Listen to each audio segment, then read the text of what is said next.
I think I got a good one. What's going on, YouTube? I'm here. I'm in San Diego. Came to see this little spot where you're supposed to be able to see whales at, right? So I'm interested in seeing the whales, like thoroughly interested in seeing the whales, but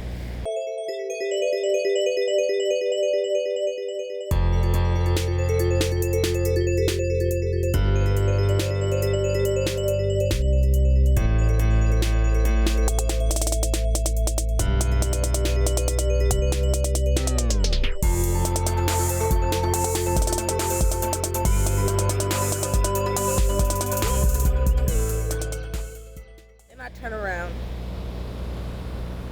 and right back there is a brand new construction site.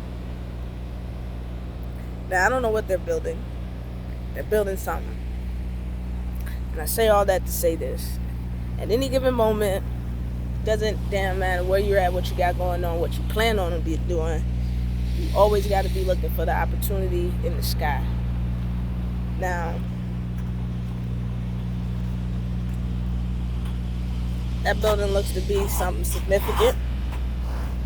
And I'm in California, so I don't know nothing about y'all prices, but I know y'all be getting taxed on everything, so I'm taxing you too on the front end and on the back end. So if I were to do it, it would be a lot of money. So no matter where y'all at, y'all on vacation, always be looking for money. Y'all just chilling, relaxing, always be looking for money. Never not look for money. Peace. Money.